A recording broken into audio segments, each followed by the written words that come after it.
할렐루야. 새로운 교회 주일 예배 나오신 또 각 가정에서 영상으로 예배하시는 모든 분들 가운데 주님의 평안과 은혜가 가득하기를 축복합니다. 우리 서로를 바라보면서 이렇게 인사하겠습니다. 주님만이 우리 소망 되십니다 라고 함께 인사하겠습니다. 우리의 소망과 능력 되신 주님께서 오늘 예배를 통해 영광 받으시고 역사하여 주실 줄 믿습니다. 우리 다 함께 자리에서 일어나셔서 전심으로 주님 찬양하며 나아가겠습니다.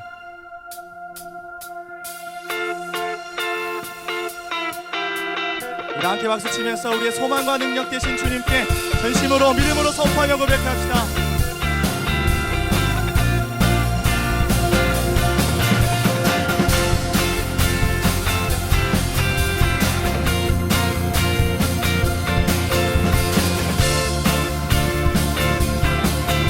함께 고백합니다. 주여 지난 밤 내 꿈에 되었으니 그 꿈 이루어 주옵소서. 아침에 계시로 보여주사 항상 은혜를 주옵소서. 나의 놀라운 꿈 정녕 남이 뛰는 장차 뜨는 애 아들 편이 나의 놀라운 꿈 정녕 이루어져 주님 얼굴을 배우리라. 마음 괴롭고 아파서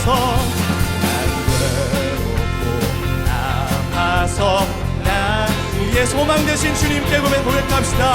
소망을 주셨으며 내가 영광의 주님을 알아보니 앞길 환하게 보이도다. 아멘. 나의 놀라운 꿈 나의 놀라운 꿈 정녕 남이 끼는 장차 그는 내 아들 별이 나의 놀라운 꿈 정녕 이루어져 주님 얼굴을 배우리라. 세상 군주는 나날이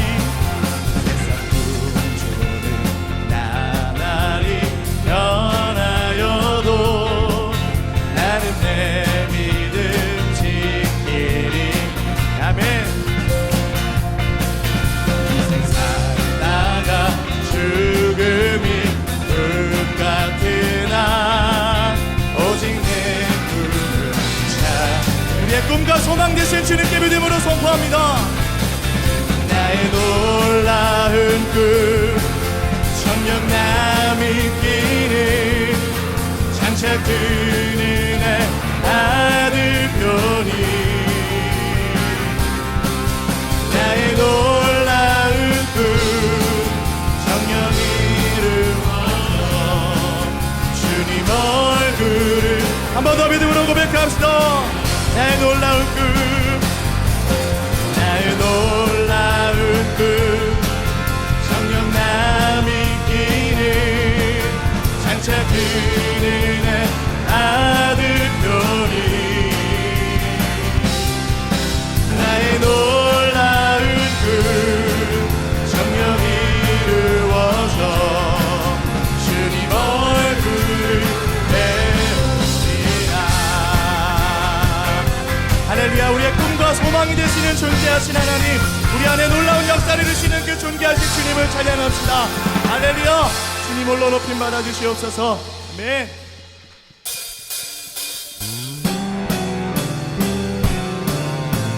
어떤 상황과 순간 속에서도 우리의 신실한 믿음을 지키며 하나님 한 분만을 예배할 것을 결단하며 선포합시다. 할렐루야.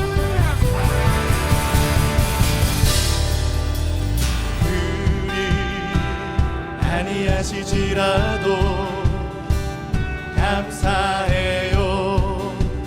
주님 뜻을 믿기 때문이죠. 그리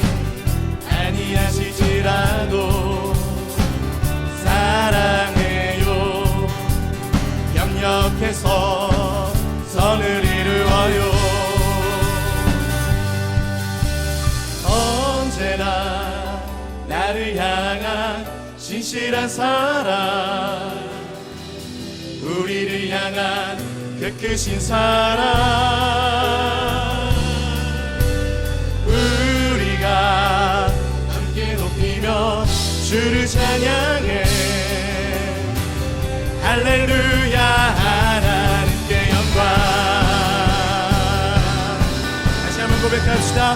그리 아니하실지라도, 그리 아니하실지라도 감사해요. 주님 뜻을 있기 때문이죠. 그리 아니하실지라도 사랑해요. 협력해서 선을 이루어요. 언제나 나를 향한, 언제나 나를 향한 진실한 사랑, 우리를 향한 그 크신 사랑, 우리가 함께 높이며 주를 찬양해. 할렐루야, 하나. 다시 한번 주님의 놀라운 사랑을 고백합시다. 언제나 나를 향한, 언제나 나를 향한 진실한 사랑, 우리를 향한 그 크신 사랑, 우리가 함께 높이며 주를 찬양해. 할렐루야. 다시 한번 선포합시다. 언제나 나를 향한, 언제나 나를 향한 진실한 사랑. 아멘. 주님의 사랑을 노래합시다. 크신 사랑, 우리가 함께 높이며 주를 찬양해. 할렐루야, 하나님께 영광.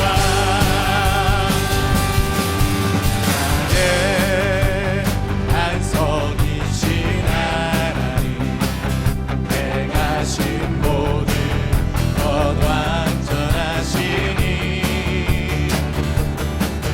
나의 생명 되신 하나님, 내게 행하신 일 찬양하니. 주님 바라보면서 믿음으로 선포합시다. 진실하신 하나님, 실수가 없으신 좋으신 나의 주, 진실하신 하나님, 실수가 없으신 좋으신 나의. 다시 한번 고백합시다. 나의 반석이신, 나의 반석이신 하나님, 행하신 모든 것 완전. 주님의 완전하심을 믿음으로 고백합시다. 나의 생명 되신, 나의 생명 되신 하나님, 내게 행하신 일 찬양합니다. 할렐루야. 신실하신, 신실하신 하나님, 실수가 없으신 좋으신 나의 주, 진실하신 하나님, 실수가 없으신 좋으신. 우리 두 손을 높이 들고 신실하신 주님 바라보며 선포합시다. 진실하신 하나님, 실수가 없으신 좋으신 나의 주, 진실하신 하나님, 실수가 없으신 좋으신 나의 주, 좋으신 나의 주. 할렐루야. 실수가 없으신 하나님, 신실하신 능력의 하나님, 우리의 모든 약함을 새롭게 하시며 강건케 하실 주님께 우리 더 큰 박수를 영광 올려드립시다. 할렐루야. 치유의 하나님, 능력의 하나님을 찬양합니다. 아멘. 우리 자리에 앉아서 계속 주님 찬양하고 예배하겠습니다.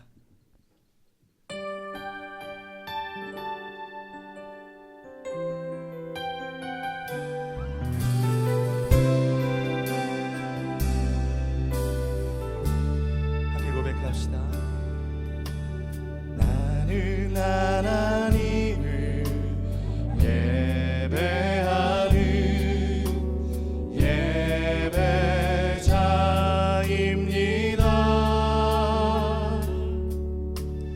내가 서 있는 곳 어디서나 하나님을 예배합니다.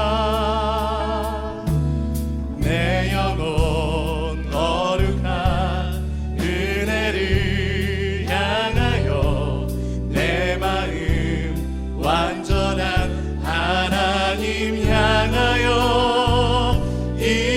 이곳에서 바로 이 시간 하나님을 예배합니다.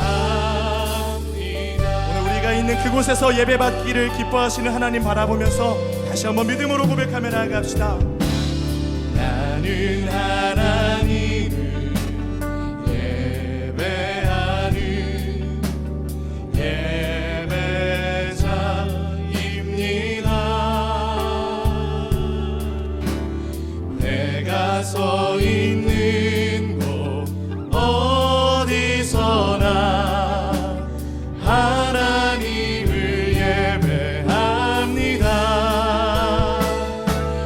내 영혼 거룩한 은혜를 향하여 내 마음 완전한 하나님 향하여 이곳에서 바로 이 시간 하나님을 예배합니다. 내 영혼 거룩한 은혜를 주님의 은혜를 갈망하며 나아가 고백합시다. 완전한 하나님 향하여 이곳에서 바로 이 시간 하나님을 우리 두 손을 높여 들고 전심으로 주님만 예배합시다. 내 영혼 주님 우리의 예배를 받아주시옵소서. 향하여 내 마음 완전한 하나님 아멘. 이곳에서 바로 이 시간 하나님을 우리 더 주님 앞에 간절하게 예배합시다. 내 영혼 거룩한 은혜를 향하여 내 마음 완전한 하나님 향하여 이곳에서 바로 이 시간 하나님을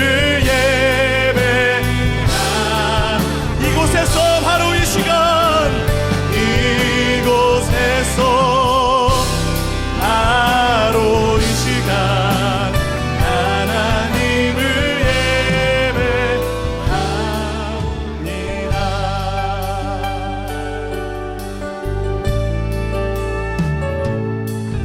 내가 믿기만 한다면 오병이 역의 이적이 내 삶 속에서 일어나리. 내가 믿기만 한다면 여리고성 무너짐이 내 삶 속에서 다시 한번 믿음으로 고백하며 선포합시다. 내가 믿기만 한다면 홍해가 갈라지듯이 내 삶의 이적이 아멘. 내가 믿기만 한다면 죽은 자 살아나듯이 내 삶의 이적이 일어나리. 천지를 창조하신 하나님께서 불가능한 일이 있으며 천지를 다스리는 그 하나님이 무엇인들 뭐. 다시 한번 고백합시다. 천지를 창조하신 하나님께서, 천지를 창조하신 하나님, 모든 불가능을 이기실 것입니다. 불가능한 일이 있으며 천지를 다스리는 그 하나님이 무엇인들 뭐. 믿음으로 함께 선포합시다. 내가 믿기만 한다면 하나님은 일하시리. 내 삶 속에서 일하시리. 내가 믿기만 한다면 성경 속의 이적이 내 삶 속에서 일어나리. 다시 한번 고백합시다. 천지를 창조하신 하나님께서 불가능한 일이 있으며 천지를 다스리는 그 하나님이 무엇이. 전능하신 우리 주님을 의지하면서 믿음으로 담대히 선포합시다. 내가 믿기만 한다면 하나님은 일하시리. 내 삶 속에서 일하시리. 아멘.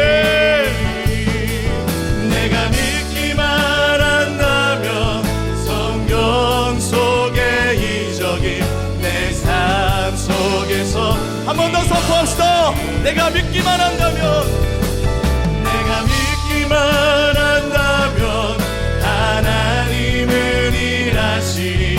내 삶 속에서 일하시리.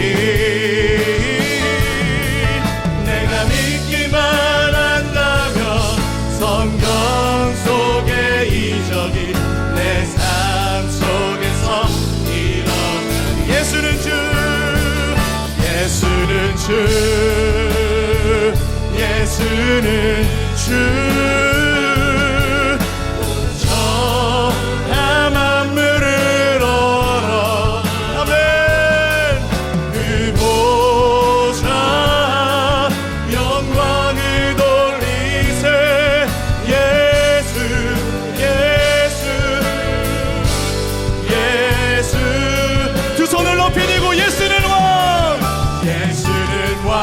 예수는 왕, 왕.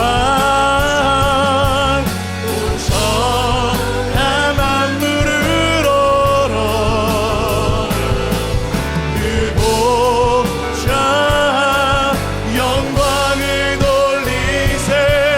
예수, 예수, 예수는 왕. 하나님만이 전능자가 되시고 주님만이 우리의 소망과 능력 되심을 믿음으로 고백합니다. 주여, 오늘도 이 예배를 통해서 영광 받아주시고 우리가 있는 바로 그 시간 이 자리에서 주님 오늘 예배의 역사와 성령의 기름 부으심이 가득 임하게 하여 주시옵소서. 말씀 가운데 역사하실 주님을 기대하면서 우리 다 함께 합심으로 기도하며 나아가겠습니다. 존귀하신 하나님, 주님의 이름을 높여 찬양합니다. 우리 안에 일하시고 역사하시는 그 존귀하신 주님을 보게 하여 주시고 그 하나님의 임재 속에 그 주님의 은혜 안에 하나님 우리가 서게 하여 주시옵소서. 우리의 피난처 되신 하나님 아버지, 모든 이름 위에 뛰어나신 하나님의 이름을 찬양합니다. 생명의 빛 되신 주님께서 어둠 가운데 있던 저희에게 하늘의 빛으로 찾아오시고 예수 그리스도의 십자가 구원의 은혜를 누리게 하시니 참으로 감사드립니다. 특별히 이 시간 우리를 예배자로 불러주시니 참으로 감사드립니다. 성실하신 하나님의 보호하심과 은혜를 기대하며 예배하는 주의 자녀들의 그 마음과 열심을 기뻐 받아 주시옵소서.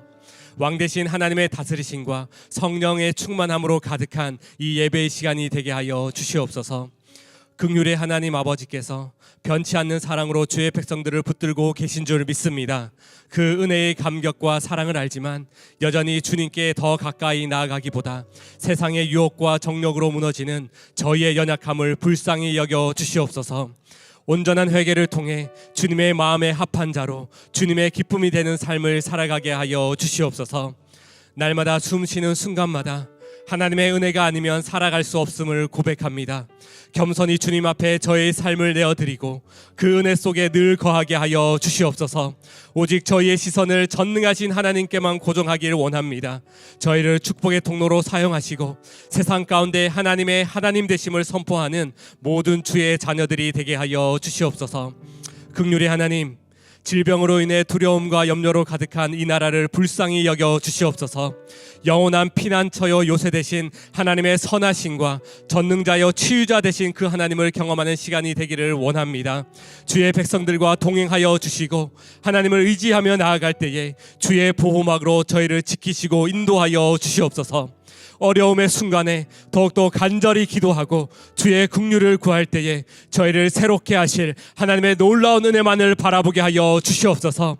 이 어려움의 시간이 하루속히 지나가게 하시고 하나님의 회복과 역사를 보게 하여 주시옵소서. 혼란한 상황 가운데 주님의 몸된 새로운 교회를 지키시고 붙들어 주시옵소서. 더욱더 기도와 말씀으로 무장하게 하시고 이 나라를 위해 간절히 기도할 때에 하나님의 회복과 하나님의 새롭게 하심을 경험하며 세상 가운데 감동과 하나님의 능력을 선포하는 우리 새로운 교회 되게 하여 주시옵소서. 이 시간 말씀의 사람으로 세우신 한옥 목사님을 영육간의 강건함으로 붙들어 주시옵소서. 성령의 감동과 은사를 더하여 주시고 독수리 날개쳐 올라감 같은 권능과 세임으로 주의 말씀을 선포케 하여 주시옵소서. 이 시간 각 처에서 주의 말씀을 듣는 모든 주의 백성들의 마음밭을 기경하여 주시고 어려움의 때에 말씀으로 힘을 얻고 온 가족이 소망 되신 주님을 더욱더 바라보며 하나 되는 귀한 시간 되게 하여 주시옵소서. 이 모든 말씀 영원한 생명을 우리에게 주시는 예수님의 이름으로 기도드립니다. 아멘.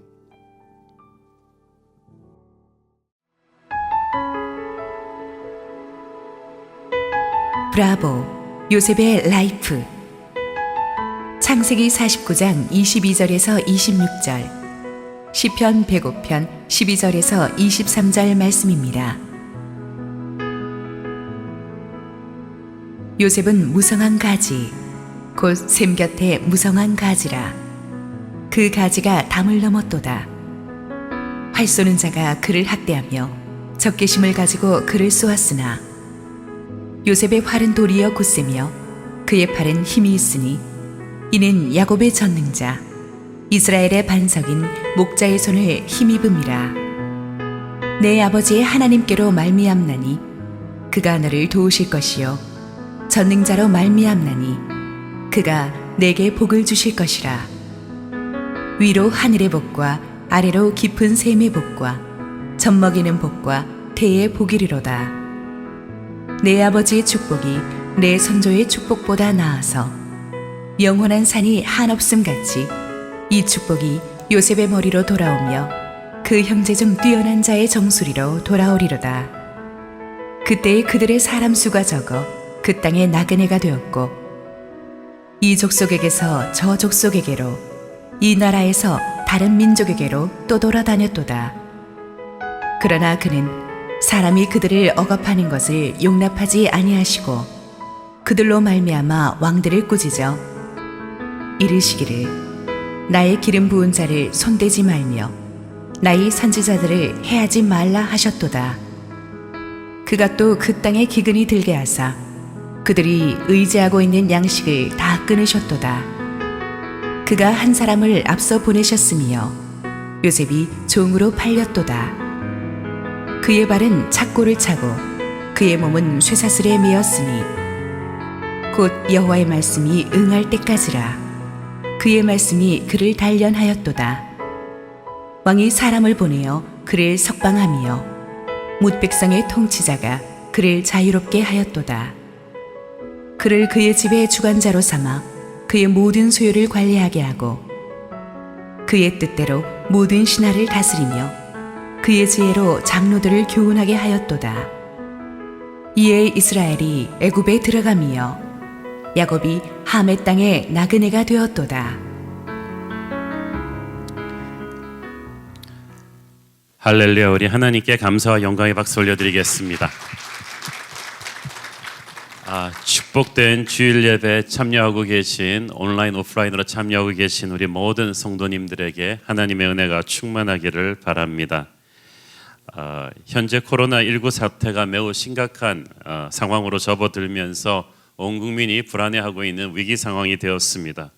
그동안 저희 새로운 교회는 성도들의 안전을 위해서 최선을 다해서 방역과 소독을 하면서 적극적으로 대처해 왔지만 어제 저녁 국무총리가 가진 긴급 대국민 담화에서 많은 사람들이 좁은 실내에 모이는 종교 집회 자제를 요청할 정도로 국가적인 상황이 심각해졌습니다. 특히 대구에 위치한 신천지 교회 집단 감염이 전국으로 빠르게 확산되면서 사회 전체에 충격과 혼란을 주고 있는 가운데 저희 교회와 인접한 과천 신천지 교회에서도 확진자들이 나오는 심각한 상황이 되었습니다. 저희 교회는 아시다시피 자체 건물이 없어서 우리 교청 건물을 빌려서 쓰고 있는데 어젯밤 10시 저는 교청 직원 중에서 확진자가 발생했다는 교청 측의 연락을 받았습니다. 이에 저는 담임 목사로서 많은 고민 끝에 성도들의 안전과 교회의 사회적인 책임을 위해서 다음 몇 가지 조치를 단행하기로 하였습니다. 오늘 주일 예배를 비롯해서 예배는 가정에서 1부, 2부, 3부, 4부를 모두 영상 예배로 대체합니다. 현재 우리는 S하우스에서 우리 목회자 장로님들 중심으로 실시간 중계를 나가고 있습니다. 그 외에 주일과 평일 교회 내 모든 모임을 당분간 중단할 것입니다. 특세 35일 차를 갔는데 이제 나머지 닷새 특별 새벽기도 또한 실시간 영상 예배로 대체하게 될 것입니다. 실시간에 집에서 여러분께서 유튜브와 또 유스트림과 페이스북 보통 때 하던 대로 라이브 캐스팅을 받으시면서 예배하면 되겠습니다. 네 번째, 당분간 수요 기도 예배는 드려지지 않도록 하겠습니다. 다섯 번째로는 우리 전 성도들이 지금부터 사태가 정상화될 때까지 하루에 한 끼씩 금식하면서 교회와 나라를 위한 특별 금식 기도를 해주기를 요청드립니다. 교총 문제로 인해서 오후 1시에 서초구 보건소에서는 교총 건물 폐쇄 문제와 추가 조치를 위해서 회의를 한다고 합니다. 회의 결과가 나오는 대로 실시간으로 저희는 또 홈페이지와 또 교인 라인방을 통해서 성도님들에게 공지해 드리겠습니다. 저희 교회는 항상 정직하고 투명하고 신속하게 상황에 따라 필요한 모든 정보와 결정을 우리 성도님들에게 알려드릴 것입니다.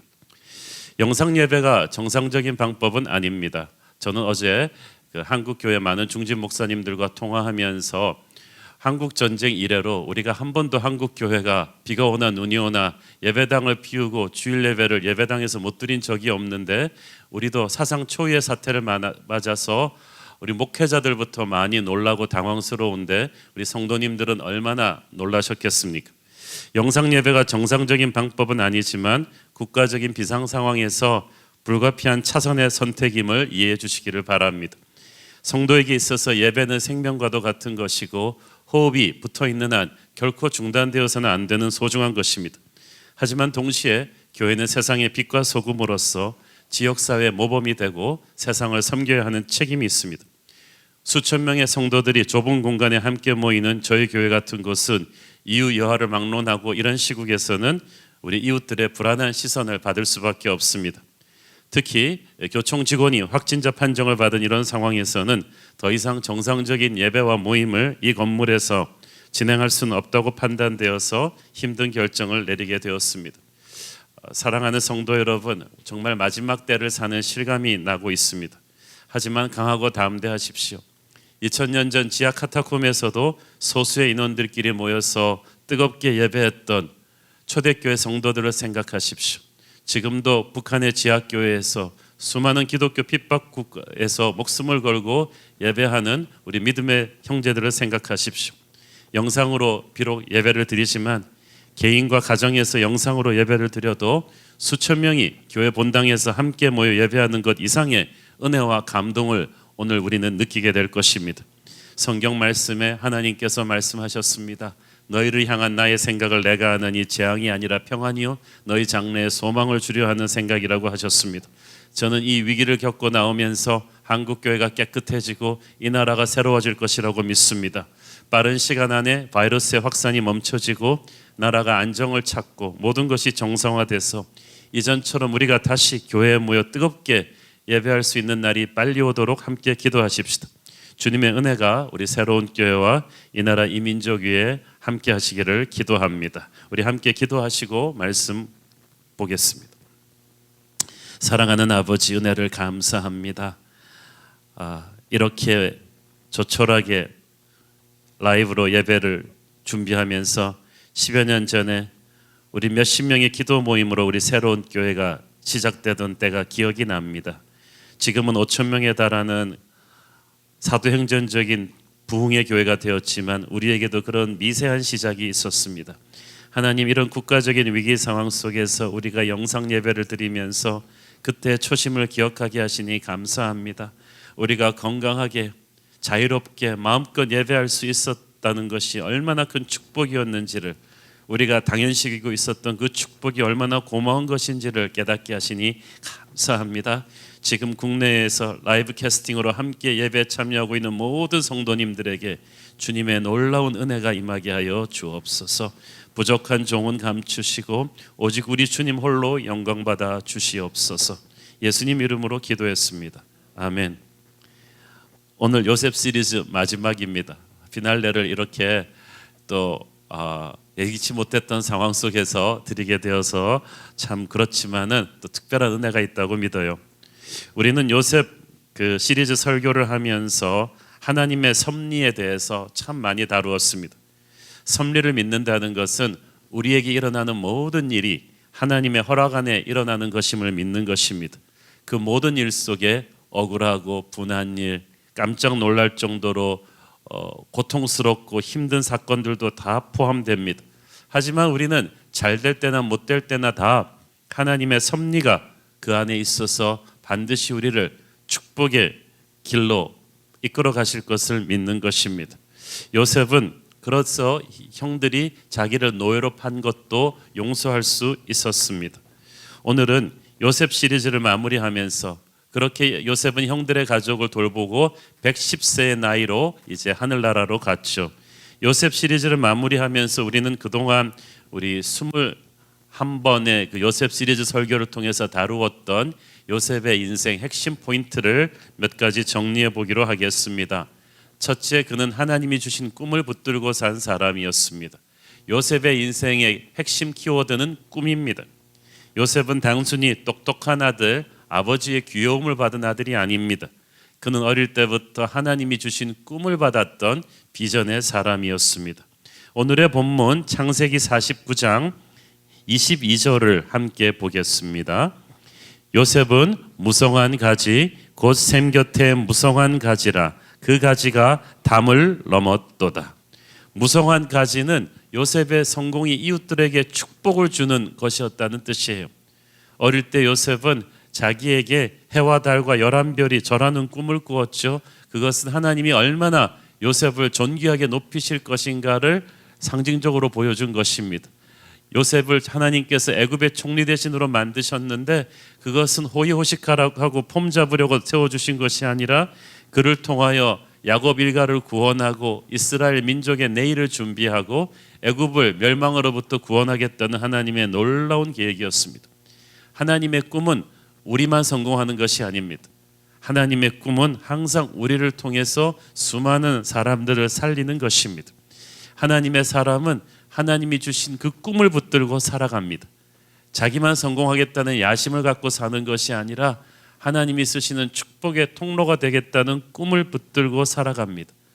그 꿈 때문에 형제들의 미움과 오해를 사기도 했지만 요셉은 하나님이 주신 꿈을 소홀히 여기지 않았습니다. 하나님의 꿈이 있는 사람은 중간에서 아무리 힘들고 어려운 일이 있어도 좌절하거나 주저앉지 않습니다. 저는 여러분에게 하나님의 꿈이 있기를 바랍니다. 개인도 꿈이 있어야 되고, 가정에도 꿈이 있어야 되고, 교회에도 꿈이 있어야 되고, 나라도 꿈이 있어야만 합니다. 꿈이 없는 백성은 하루하루 힘이 빠져서 살아가게 되고, 꿈이 없으면 작은 일로도 막 신경질을 내고 다투게 되고, 유혹과 시험에 쉽게 넘어지는 것은 다 하나님이 주신 꿈이 확실하지 않아서입니다. 우리를 만드시고 구원하신 하나님께서는 우리 모두를 향한 크고 놀라운 계획을 갖고 계신 줄 믿습니다. 여러분도 항상 하나님 앞에 기도하며 하나님이 여러분에게 주신 그 꿈을 발견하고 붙드는 그런 인생 되기를 축원합니다. 그렇지만 그 꿈으로 가는 길은 꿈 같은 길이 아니었습니다. 꿈은 반드시 고난이라는 시간을 거쳐서 이루어집니다. 요셉은 고난을 인내해낸 사람입니다. 모든 것이 끝나는 것처럼 고통스러운 비바람이 몰려오고 모든 문이 사방에서 닫혀버리는 때가 있습니다. 아무도 도와주지 않습니다. 구덩이에 던져지는 힘든 시간입니다. 우회도로로 끊임없이 돌아가야 되는 것 같은 답답한 시간입니다. 하나님의 꿈을 받아놓고도 이 고난의 시간을, 이 꿈으로 가는 이 고난의 시간을 인내하지 못해서 중간에서 포기해버리는 안타까운 인생들이 얼마나 많은 줄 모르겠습니다. 그러나 요셉은 아니었습니다. 이집트는 노예들을 따뜻하게 다루는 나라가 아니었습니다. 오늘 본문 시편 105편 18절을 보면 요셉이 어떻게 처음에 이집트에서 살았습니까? 그의 발은 착고를 차고 그의 몸은 쇠사슬에 매였으니, 어떤 영어 성경에 보면은 그의 목을 쇠사슬로 모였다는 말이 있어요. 정말 그 당시 그 노예들의 모습을 보면은 손과 발을 쇠사슬로 묶고 또 도망 못 가게 짐승처럼 이 쇠고랑을 목에다 거는 그런 비참한 노예 생활로 그 요셉이 애굽 생활을 시작했었어요. 그래도 보디발의 집에서 인정을 받아서 그 집 살림 총괄하는 청지기가 되어서 좀 살만했죠. 그러다가 또 성폭행 미수범으로 누명을 쓰고 또 감옥에 들어가서 또 쇠고랑을 찼을 거예요. 참 우리는 요셉의 인생 결론이 좋게 났으니까 모든 것을 잊어버릴 수가 있겠지만은 요셉의 인생 전반전에 겪은 고난을 생각하면 너무나 안쓰럽습니다. 많은 크리스천 부모들이 자기 자녀를 요셉같이 되게 해달라고 제가 기도해드리면 아멘 아멘 합니다. 그런데 다들 요셉이 총리 대신 낸 다음부터 요셉의 인생 후반전을 담고 싶다는 얘기지, 요셉 인생 전반부의 노예요 전과자의 고난은 노땡큐를 원합니다. 분명 요셉의 인생 전반전 초입에 하나님께서는 꿈을 주셨는데 그 꿈을 이루기까지 하나님이 우리를 인도하시는 방법은 참으로 다양합니다. 어떤 사람은 손을 잡고 이끌어 주시기도 하는데 어떤 사람에게는 지도 한 장 달랑 주고 가라고 합니다. 또 어떤 사람에게는 풍랑에 휘말려서 폭족지까지 가게도 하시고, 어떤 사람도 똑같은 방법으로 약속의 땅으로 가게 하진 않으세요. 물론 우리가 가장 원하는 방법은 하나님이 우리를 꽃가마에 태워서 곱게 업어서 약속의 땅까지 데려가는 건데, 대부분의 경우 하나님께서는 그렇게 약속의 땅으로 우리를 데려가는 경우가 거의 없어요. 많은 사람들이 간과하고 있는 것은 약속의 땅은 젖과 꿀이 흐르는 곳이지만 약속의 땅까지 가는 코스는 젖과 꿀이 흐르는 곳이 아니었어요.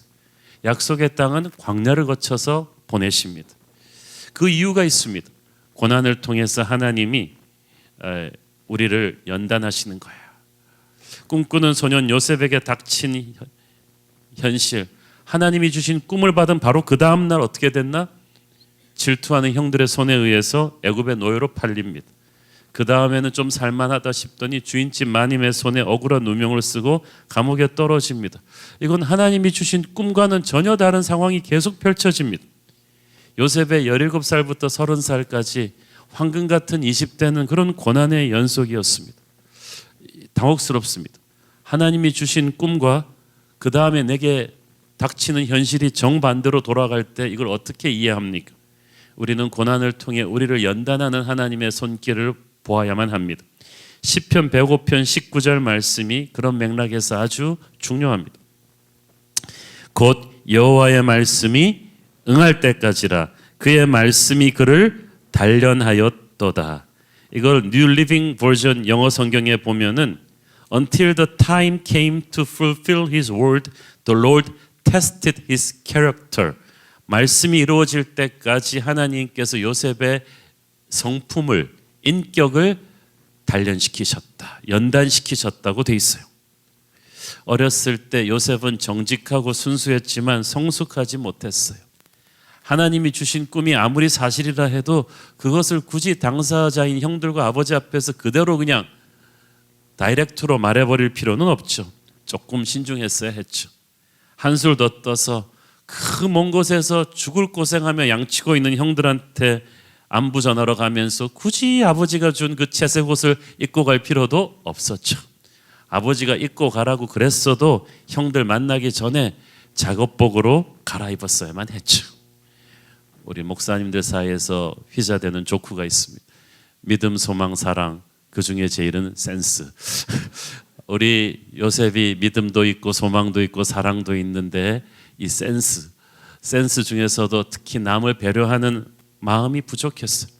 안 그래도 아버지의 편애를 받고 있는 자신을 형들이 색안경을 끼고 보고 있다는 사실을 채 감을 잡지 못했습니다. 그걸 깨닫기에 요셉은 너무 세상을 몰랐고 너무 순진했고 너무 다른 사람들의 마음을 이해하지 못했어요. 이거는 요셉이 악해서가 아니라 성숙하지 못해서입니다. 그렇지만 광야로 떨어지고 나서 달라지죠. 노예도 되고 전과자도 되면서 인생이 바닥으로 떨어지면서 요셉의 인격이 성숙해져요. 여러분, 인격의 성숙은 절대 수업 받으면서 세미나실에서 좋은 대학에서 이루어지는 게 아니에요. 인격의 성숙은 광야에서 이루어집니다. 윗사람, 아랫사람, 동료들, 수많은 다양한 사람들에게 치이고 부대끼면서 시야가 넓어지고 겸손해지고 다른 사람들을 이해하게 되는 거예요. 쇠사슬에 묶여있던 그 힘든 시즌이 사실은 하나님이 요셉을 가장 신실하게 인도하셨던 때라는 것을 그 당시에는 참 이해하기가 어려웠을 것입니다. 육체적인 고생이 너무 심해가지고 요셉은 아마 하나님이 자신을 버렸나 생각도 했을 거예요. 하나님이 아니라 꼭 마귀가 자기의 인생을 끌고 가는 것 같은 느낌이 들었을 텐데 실은 하나님께서 요셉을 인도하고 계셨습니다. 우리도 살면서 분명히 하나님이 주신 꿈이 있는데 그 꿈으로 가는 과정이 하나님의 연단의 손길이 너무 고통스러워서 하나님의 인도하심을 못 느낄 때가 있습니다. 허나 그럴수록 우리는 하나님의 동행하심을 의심하지 말아야만 합니다. 고난의 시간에서 연단받은 요셉의 성품은 훗날 그가 총리 대신이 되어서 수많은 사람들을 거느리며 애굽을 이끌어가는 데 필수적인 자질이 되죠. 고난 속에서 요셉을 연단하신 하나님께서는 오늘도 저와 여러분을 그렇게 다양한 고난들을 통해서 연단시키고 계십니다. 연단을 받는 동안 우리는 하나님의 음성에 더욱 민감해질 것입니다. 고난이 없었다면 결코 듣지 못했을 하나님의 음성을 듣게 될 것입니다.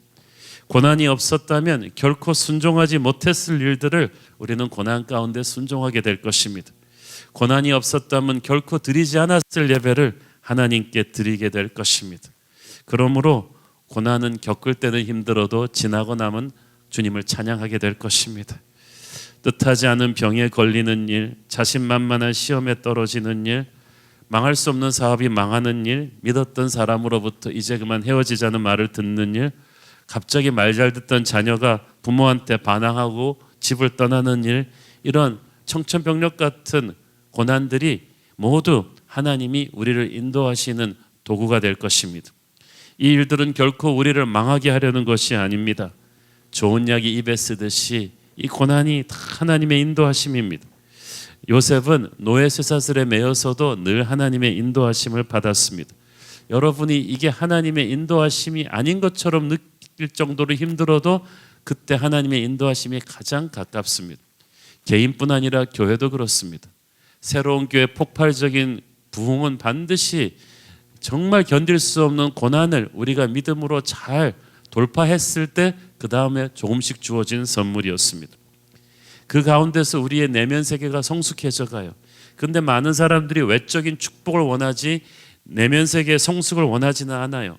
그러나 내면 세계의 성숙이 이루어지지 않은 상태에서 외적인 축복이 주어진다는 것은 기초공사가 안 된 데다가 고층 건물 올리는 것과 똑같습니다. 언제 쓰러질지 모르는 거예요.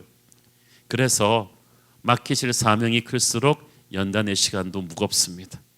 요셉은 애굽과 천하 만민을 살려낼 사명을 가진 사람이었기 때문에 하나님께서 그의 젊은 날을 다른 사람과는 다른 무게의 고난의 풀무불 속에서 연단시키셨습니다. 거기서 하나님께서는 깊은 겸손과 확고한 믿음과 거룩한 지혜와 담대한 기도를 요셉 안에 자리 잡게 하셨습니다. 그래서 요셉 안에서 여러 가지 불순물들이 다 사라지고 사람이 심플해지고 깨끗해지고 나이에 비해서 아주 깊어지게 하신 거예요. 제가 전문가한테 얘기를 들어봤는데요. 파도가 넘실거리는 바다 수영이 어렵겠습니까? 아니면 잔잔한 호수 수영이 어렵겠습니까? 우리 생각에는 잔잔한 호수가 더 수영하기 쉬울 것 같은데 그렇지 않대요. 오히려 파도가 넘실거리는 바다 수영이 파도를 이용하는 법만 터득하면 훨씬 쉽대요. 왜냐하면 파도에는 힘이 있으니까 그 힘을 이용하면 되는데 이 간단히 있는 호수 수영이 보기에는 쉬워 보여도 더 떠있기 어렵다는 거예요. 마찬가지로 고난과 역경의 파도들이 계속 몰려올 때 우리 믿음이 다운될 것 같은데 오히려 우리 믿음이 담금질 당해요. 여러분의 인생에서도 보면은 고난이 올 때 좀 전투력이 급상승하는 것 같지 않습니까? 갑자기 기도가 뜨거워지고 하나님이 그 힘든 고난의 파도들을 바꿔주시지 않는 것은 그것을 통해서 나를 바꾸시기 원하기 때문입니다. 요셉이 조각품이라면 고난은 하나님이 쓰신 정과 망치였습니다. 하나님께서는 우리를 통해서 일하시기 전에 반드시 우리 안에서 일하십니다. 고난을 통해서 꿈을 감당할 만한 인물로 하나님께서 요셉을 빚으셨고 우리도 그렇게 쓰실 것입니다. 고난의 시간은 하나님의 때가 되어서야 끝이 납니다. 그 19절 말씀 다시 보세요. 곧 여호와의 말씀이 응할 때까지라. 하나님의 말씀이 이루어질 때까지. 그러니까 하나님의 타이밍이 있는데 그 타이밍을 우리가 정할 수 없고 앞당길 수가 없어요. 요셉이 하나님에게 꿈을 받은 시간과 그게 이루어지기까지 13년인데요. 하나님이 그 13년을 미리 알려줬으면 얼마나 좋았겠어요? 요셉아 13년 남았다. 이러면 나도 계획을 짤 거 아니겠어요? 그러나 믿음은 안 생기겠죠. 우리가 받아들이기 힘든 점이 이것이에요. 그리고 그 13년이 대부분 고난의 시간이에요. 그 13년을 호텔방에서 이렇게 짓궂이하면서 이렇게 사우나하면서 기다린 게 아니에요. 고난의 풀무불 속에서 기다렸어요. 우리가 아무리 발버둥을 쳐도 하나님이 주신 꿈은 하나님의 시간이 차야 이루어집니다. 고난의 길이가 하나님이 정하신 것이기 때문에 우리 마음대로 앞당길 수가 없어요. 왜냐하면 시간이야말로 하나님이 우리를 연단시키는 가장 중요한 도구이기 때문입니다. 아브라함이 믿음의 조상 된 것도 이삭을 얻기까지 그 25년간의 기다림의 시간을 통해서였습니다. 그래서 여러분이 사람을 보려면 시간을 좀 두고 봐야 돼요. 하나님이 고난을 끝내시고 새로운 기회의 문을 열어주시는 때가 반드시 오기 때문에 포인트는 중간에서 포기하면 안 됩니다. 하나님께서 요셉아 이게 다 네가 훗날 총리 되신 데를 각본이니라 지금부터 한 8년만 더 기다려라 이랬으면 얼마나 좋았겠어. 얼마나 많은 사람들이 13년이 차야 되는데 12년하고 364일까지 기다리다가 중간에 포기하고 맙니까? 하루만 더 기다렸으면 꿈이 이루어지는 것을 보았을 텐데 우리는 포기하지 말아야 돼요. 파수꾼이 아침을 기다림같이 하나님의 때를 기다려야 할 것입니다.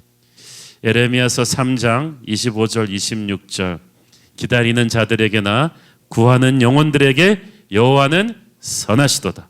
사람이 여호와의 구원을 바라고 잠잠히 기다림이 좋도다. 왜냐하면 이 기다림의 시간이 왜 좋으냐? 하나님께서 시간 낭비하고 있지 않으시기 때문이에요. 우리는 시간 낭비 같아요. 요셉 같은 사람이 빨리 총리 대신이 돼서 일을 많이 해야 되는데 왜 30살까지 기다리게 하시나? 그러나 하나님께서는 그 시간 동안에 수만 가지 정지 작업을 보이지 않는 곳에서 하고 계심을 우리가 배웠죠. 우리의 성품도 연단시키면서 또 우리 주변의 사람들도 변화시키고 연단시키고 계세요. 수만 가지 일들을 동시에 하고 계셨어요. 야곱의 아들들도 변하게 하셨고 야곱도 변하게 하셨고 또 요셉이 들어갈 바로 왕의 궁전도 준비시키셨고 이 모든 것들이 다 다듬어진 데 서로 만나야 최고의 시너지가 일어나기 때문에 하나님은 이 기다리는 힘들고 단조로운 시간 안에 쉴 새 없이 정지 작업을 하고 계십니다. 우리는 목적지에 도착해서야 그 기다림의 시간이 낭비가 아니었다는 것을 알게 될 것입니다. 또한 우리는 지난주에 하나님께서는 악을 바꾸어서 선이 되게 하신다는 것을 배웠죠. 이 요셉의 고난을 해석하는 한 가지 프레임은 하나님이 그를 연단시키는 과정이었지만 또 다른 프레임이 있는데 그것은 영적 전쟁의 관점에서 봐야만 합니다. 블록버스터 SF 액션 영화 터미네이터를 제가 고등학교 때 처음 봤는데 스토리가 굉장히 좋았어요. 존 코너라는 한 평범한 소년을 미래에서 타임머신을 타고 과거로 날아온 무서운 로봇 킬러 터미네이터들이 끊임없이 죽이려고 합니다. 그렇지만 역시 미래에서 날아온 인간 전사들이 또 존 코너 옆에서 그를 계속해서 지켜줍니다. 왜 이런 일이 벌어집니까? 왜냐하면 존 코너가 훗날 핵전쟁 이후 기계들이 지배하는 세상에서 인간들을 이끌고 기계들을 물리치는 위대한 지도자가 되는 것을 알기 때문이에요. 그래서 악한 로봇 터미네이터들은 그의 위대한 운명을 알기에 미리 와서 죽이려는 거고 또 인간 지도자들은 그의 위대한 운명을 알기 때문에 와서 그를 지키는 것입니다. 그래서 역사를 바꾸겠다는 거죠. 마귀가 요셉 같은 하나님의 사람을 어릴 때부터 공격하는 것도 아마 비슷한 맥락이었을 것입니다. 창세기 40장 23절 오늘의 본문 말씀을 보세요. 활 쏘는 자가 그를 학대하며 적개심을 가지고 그를 쏘았으나 그게 무슨 말이에요? 요셉의 고난이 그냥 우연이 아니라는 거예요. 활 쏘는 자가 있었다. 어떤 보이지 않는 악한 존재가 악한 의도를 가지고 끊임없이 요셉을 공격했다는 것을 알 수가 있죠. 대리인은 항상 바뀌었어요. 처음에는 요셉을 노예로 판 요셉의 형들이었어요. 그 다음에는 요셉에게 성폭행범이라는 프레임을 세워버린 그 보디발의 아내였죠. 대리인은 계속 바꿨지만 요셉을 향한 마귀의 공격은 계속해서 이어졌습니다. 왜? 장차 요셉을 통해 하나님이 행하신 놀라운 계획을 막기 위함이었죠. 요셉은 구약에서 예수님을 상징하는 인물이라고 했죠. 아기 예수도 헤로드 왕이 베들레헴 근교의 모든 갓난아기들을 죽이면서까지 없애려고 했잖아요. 그 또한 예수님께서 어떤 일을 하시게 될지를 알고 있는 사탄 마귀의 공격이었습니다. 하지만 마귀의 그런 공격 때문에 하나님의 뜻이 무너지지 않았습니다. 아기 예수도 하나님께서 살리셨고 요셉 또한 하나님께서 악이 변하여 선이 되게 하시면서 절묘하게 살리셨습니다. 요셉에게 던진 악한 독화살이 올 때마다 하나님이 개입하시는데 희한하게 개입하세요. 고난 자체를 막아주시지는 않았지만 고난을 딛고 새롭게 비상하게 하셨습니다.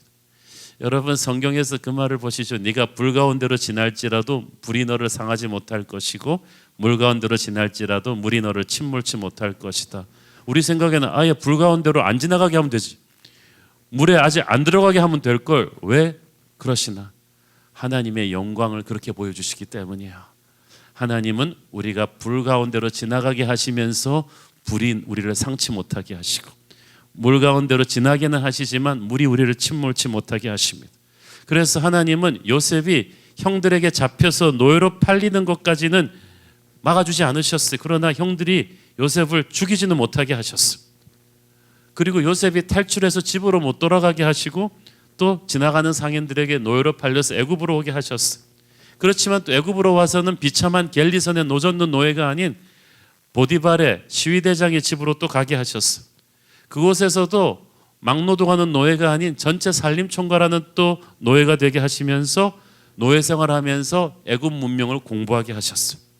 그러니까 하나님께서 이 고난으로부터 그를 완전히 빼주진 않았지만 고난이 그를 죽이지 못하고 오히려 그를 업그레이드 시키도록 하신 거예요. 마귀는 요셉을 죽이려고 노예로 만들었는데 하나님께서는 요셉의 노예 생활을 미래를 준비하는 학교로 바꾸셨어요. 하나님께서는 보디발의 아내가 요셉에게 거짓 누명을 세우는 것을, 그래서 요셉이 전과자가 되는 것을 막아주지는 않으셨습니다. 그런데 그 감옥에서 바로 왕의 궁정으로 가는 인맥을 만들게끔 인도하셨어요. 이런 일련의 사건들을 보면 하나님께서는 우리가 생각하는 방식으로 고난 탈출을 시켜주지는 않습니다. 고난으로부터 아예 막아주지도 않으시는 것 같은데 고난 가운데서 은혜를 누리게 하십니다. 그래서 고난이 걸림돌이 아니라 디딤돌이 되게끔 신비하게 역사하세요. 그래서 광야의 시간은 우리의 리더십 학교인 줄을 믿습니다. 그것은 요셉을 다른 차원으로 데려가기 위한 하나님의 섭리였어요. 파도가 폭풍우가 무섭지만 그 폭풍우가 아니었으면 순식간에 그 빠른 시간 안에 갈 수 없는 곳이 있어요. 요셉은 30살의 나이에 애굽의 총리 대신의 자리에 올라서 야곱 일가족을 멸망에서 구원하고 애굽을 대흉년에서 구원하고 수많은 이스라엘 백성들의 초석을 놓는 위대한 일을 이루는데, 만약 요셉이 형들에게 팔리지 않았다면, 그냥 야곱의 사랑을 받는 부잣집 막내 아들 귀한 도련님으로 가나안 땅 베들레헴 대학 나와가지고 그렇게 살았더라면 어떻게 됐겠습니까? 그래도 자기 생각은 행복했겠죠. 그러나 우리를 향한 우리의 생각은 우리를 향한 하나님의 생각과는 비교할 수가 없습니다.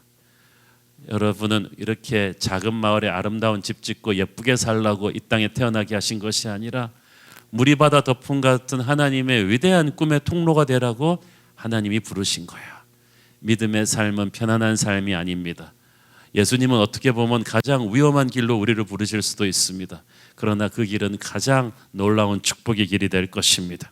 창세기 49장 24절을 보십시오. 요셉의 활은 도리어 굳세며 그의 팔은 힘이 있으니 이는 야곱의 전능자 이스라엘의 반석인 목자의 손을 힘입음이라. 마귀는 죽이려고 독가사를 쏘았는데 하나님께서는 요셉에게 능력의 활을 다시 돌려주셨어요. 영광스러운 자리에 올려주셨습니다. 여러분도 저도 그렇게 될 것입니다. 하나님께서는 사망의 음침한 골짜기로부터 요셉을 열애시켜 주진 않았지만 그 골짜기를 승리하며 지나가게 하셨습니다. 그러므로 힘든 고난의 길을 간다 할지라도 절망하지 마십시오. 하나님의 손에서 버릴 것은 아무것도 없고 반드시 모든 것이 합력하여 선을 이루게 될 것입니다. 세 번째로 요셉은 용서의 사람이었습니다. 우리가 배웠듯이 요셉의 인생의 클라이맥스는 총리 대신이 된 때가 아니라 창세기 45장에 나오는 그가 형들을 용서할 때였습니다. 주홍같이 붉은 형들의 죄를 용서해주는 요셉의 모습에서 우리는 십자가에서 우리를 용서하신 예수님의 사랑을 보지 않습니까? 그래서 요셉이 형들을 용서할 수 있었던 첫 번째 이유는 그가 예수님의 은혜를 아는 사람이었기 때문이에요. 우리가 착해서 용서하는 게 아닙니다. 예수님의 십자가 보혈의 용서를 우리가 체험했기 때문에 우리는 그 능력으로 이웃을 용서하는 거예요. 요셉은 상처를 많이 받았는데 상처를 보관하지 않은 사람이에요. 이게 중요해요. 우리가 상처를 받아도요, 상처를 모셔둘 필요는 없어요. 그는 예수의 보혈로 상처를 씻어내고 이겨낸 사람이었어요. 그러니까 여러분, 용서의 사람은요, 막혔던 담장이 열리고 약속의 땅으로 성큼성큼 갈 수 있는 문이 열리는 것을 보게 될 것입니다. 둘째, 요셉이 형들을 용서할 수 있었던 것은 하나님의 섭리로 인생을 해석했기 때문이죠. 세상 사람들은 눈에는 눈, 이에는 이로 아주 근시안적인 그런 시각을 갖고 사니까 용서를 몰라요. 그러나 요셉은 자신의 고난을 형들의 악행으로만 보지 않고 하나님의 거대한 플랜의 일부분으로 보았기 때문에 그는 형들을 용서할 수가 있었어요. 그는 그래서 분노의 힘으로 살지 않고 믿음의 힘으로 살았어요. 성령 충만한 사람이었기 때문에 원한을 품지 않았어요. 높으신 하나님의 섭리를 믿으니까 그는 용서할 수가 있었던 것입니다. 여러분도 하나님의 높은 시각을 가지고 상처를 받아도 상처를 간직하지 않게 되기를 축원합니다. 저와 여러분이 예수의 사랑으로 이웃을 용서할 수 있는 사람이 됩시다. 네 번째로 그는 축복의 통로였습니다. 아까 요셉은 무성한 가지, 샘 곁에 무성한 가지라서 담을 넘었다고 했죠. 자기만 복받은 게 아니라 수많은 사람들에게 뻗쳐주는 가지가 되었어요. 제가 요셉 설교하면서 항상 반복한 말이 있습니다. 그는 축복의 종착역이 아니라 축복의 통로였다. 자기만 성공하고 끝난 게 아니라 그 성공을 기반으로 다른 사람들을 성공시켜 준 사람이었다. 제가 요셉과 솔로몬의 차이를 말씀드렸죠. 똑같이 하나님의 축복을 받았는데 솔로몬은 축복의 종착역이에요. 그 많은 복을 딴 사람과 나눠주질 않았어요. 그러나 요셉은 그 복을 다른 사람을 살리는 축복의 통로가 되었습니다. 그래서 요셉이 위대한 거예요. 요셉을 통해서 야곱 가문이 살아났죠. 애굽이 살아났죠. 천하 만민이 살았죠. 이스라엘 민족의 미래가 준비가 되었죠. 얼마나 탁월한 줄 몰라요. 특히 요셉은 창세기 47장에 보면은 애굽을 정말 탁월하게 경영합니다. 오늘의 본문 시편 105편 21절 22절 읽어보시겠습니다. 그를 그의 집에 주관자로 삼아 그의 모든 소유를 관리하게 하고 그의 뜻대로 모든 신하를 다스리며 그의 지혜로 장로들을 교훈하게 하였도다. 요셉은 얼굴마담 총리가 아닙니다. 실제 권력을 가진 실세 총리였어요. 애굽의 모든 신하들과 지혜로운 장로들, 즉 애굽 모든 분야에 뛰어난 전문가들이 모두 요셉의 리더십에 따랐다는 거예요. 여러분, 이 난다 긴다 하는 애굽의 이 기라성 같은 지도자들이 뭐 바로가 따르라 그랬다고 억지로 따르겠습니까? 그들은 요셉에게서 뿜어나는 실력과 지혜에 압도당한 거예요. 그래서 그의 리더십을 따랐고 요셉은 실제적으로 나라를 부강하게 발돋움시킬 수 있었어요. 30살의 총리가 돼서 110세에 세상을 떠났으니까 무려 80년 동안 요셉같이 뛰어난 인물이 애굽을 다스렸으니 얼마나 애굽이 부강해졌겠습니까? 우리는 좋은 지도자를 갖고 싶잖아요. 좋은 지도자가 나라를 다스리는 것 얼마나 큰 축복입니까? 그래서 사람들이 요셉이 30살의 나이에 강대국 애굽의 총리 대신이 된 것은 요셉의 복이라고 하지만 저는 다르게 봅니다. 나라가 망할 수도 있는 대흉년의 때 요셉 같은 지도자를 둔 게 애굽의 복이죠. 많은 사람들이 어떤 자리에 오르기 위한 게 꿈이라고 하는데 하나님의 사람의 꿈은 명사가 아니라 동사예요. 그 자리에 올라서서 어떻게 하느냐죠. 하나님의 사람은 그 자리에 가서 그 자리를 통해서 사람들을 섬깁니다. 그 자리는 내가 뽐내라고 주신 자리가 아니라 열방을 섬기고 하나님의 일을 하라고 주신 자리거든요. 사람들이 모두 살려달라고 부르짖을 때 하나님의 사람들이 그 자리에 가면 요셉처럼 사막에 오아시스를 터뜨릴 것입니다.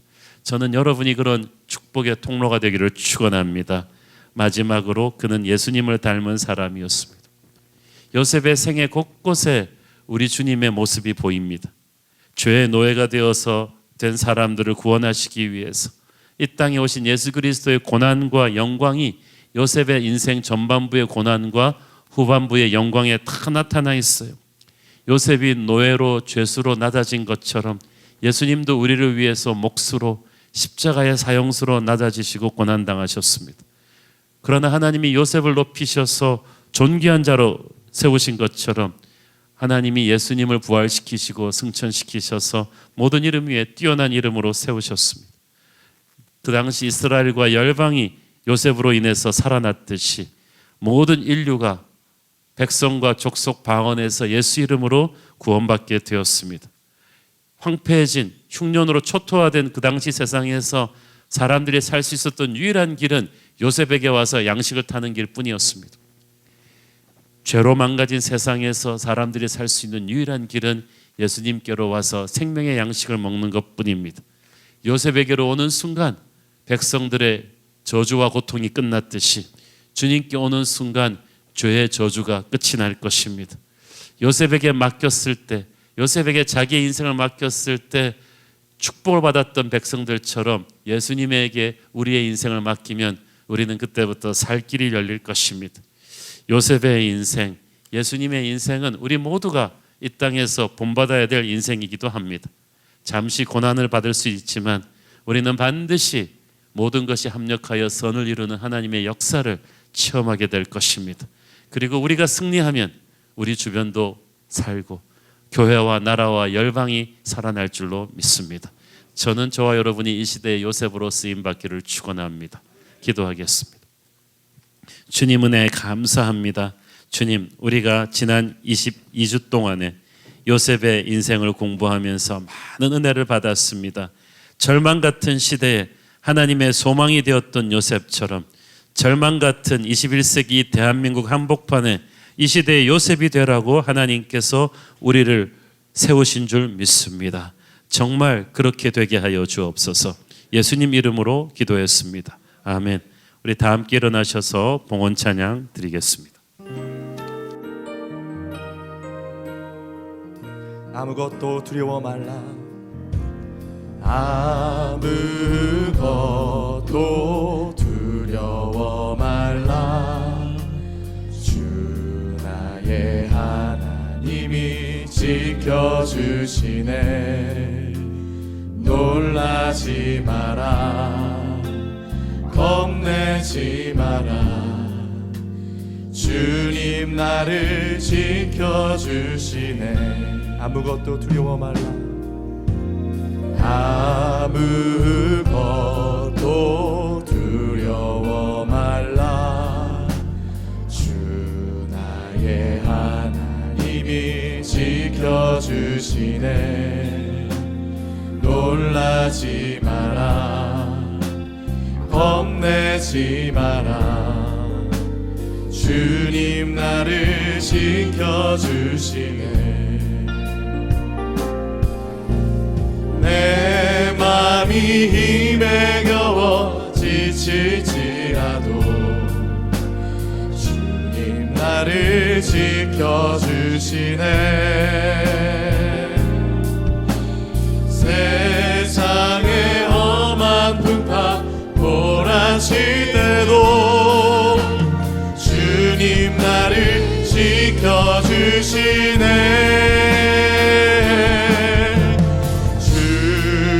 주님은 나의 산성, 주님은 나의 요새,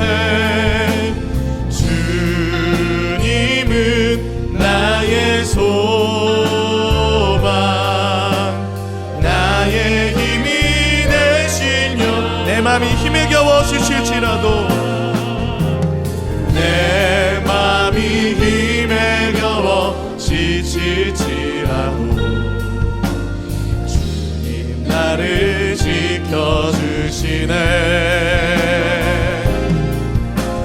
세상의 험한 풍파 몰아칠 때도 주님 나를, 우리를 지키시고 보호하시는 주님 바라보며 고백합시다.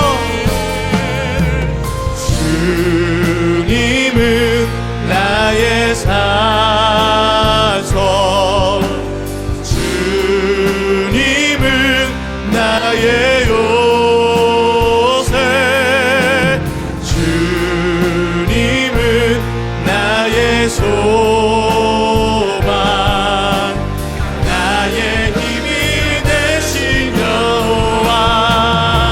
성령의 새바람, 성령의 새바람 이 땅에 불어오소서. 주의 영 그 생기로 우리를 다시 살리사. 이 땅에 하나님 영광 거하는 그런 교회가 되게 하소서. 열방에 하나님 영광 비추는 그런 교회가 되게 하소서. 사랑하는 아버지, 우리가 본당을 가득 메우고 자유롭게 꺼리낌 없이 찬양하며 예배하던 것을 당연시 여겼던 죄를 회개합니다. 하나님, 우리가 이렇게 가난하고 겸손한 마음으로 다시 돌아가서 북한 지역교회 성도들의 마음을 헤아리고 흩어져서 예배할 수밖에 없는 핍박받는 성도들, 초대교회 우리 믿음의 선배들을 기억하게 하시니 감사합니다.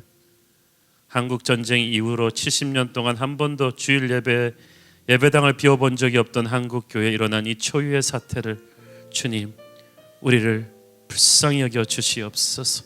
성령의 바람이 이 땅에 불어와서 한시라도 빨리 이 코로나 바이러스의 공포로부터 이 민족을 해방시켜 주시고, 특별히 이 사태로 인해서 안 그래도 힘든 경제 상황 속에서 말할 수 없이 고통받고 있는 우리 소상공인들과 가난하고 병들고 힘든 분들, 사회 소외계층들을 주님께서 불쌍히 여겨주셔서 이 재앙의 시간을 잘 견딜 수 있게 하여 주옵소서. 주님, 우리가 언제 끝날지 모르는 이 바이러스 안에서 담대하게 날마다 온라인 방송으로 예배하고 또 새벽 기도의 불을 밝힐 것입니다. 동참하고 있는 모든 성도들에게 이 시간 성령의 불을 주시옵소서. 하나님 은혜를 주시옵소서. 우리 5천 명의 성도들에게 하나님께서 임재하여 주셔서 온라인으로 예배드리는 가운데도 성령 받게 하여 주시고 뜨거운 하나님의 임재를 느끼게 하여 주시옵소서. 성령님 감사합니다. 주님의 몸된 교회를 지키실 것이니 감사합니다. 언제 우리가 다시 본당으로 돌아갈지 모르지만 주께서 그날이 속히 당겨지게 하여 주시옵시고, 흩어져 있는 기간 동안에 우리 성도들 한 분 한 분 붙잡아 주시고 은혜로 충만케 하여 주시옵소서. 지금은 살아계신 우리 주 예수 그리스도의 놀라우신 은혜와 하늘아버지의 끝없는 사랑과 성령님 감화 감동하신가 교통하신가 축복하심의 은혜가 힘들고 어려운 시간이지만 하나님의 특별한 보호하심을 믿고 돌아가는 우리 사랑하는 성도들 머리 위에, 이 나라 이 민족 위에 지금부터 영원까지 함께 계시기를 축원하옵나이다. 아멘.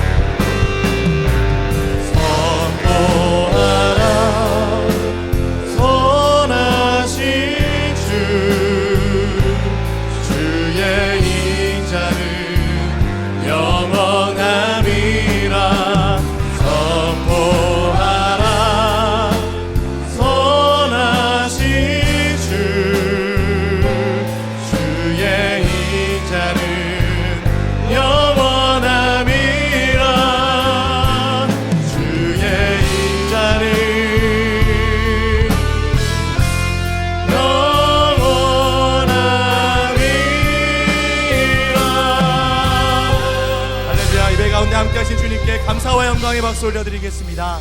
아멘. 감사합니다. 모든 예배를 마쳤습니다. 계속해서 진행되고 있는 42 특세 신년 특별 새벽 기도회는 화요일부터 토요일까지 계속해서 실시간 중계로 영상으로 진행될 예정이오니 성도님들께서 끝까지 동참해 주셔서 큰 은혜 누릴 수 있기를 축복합니다. 사랑합니다. 축복합니다.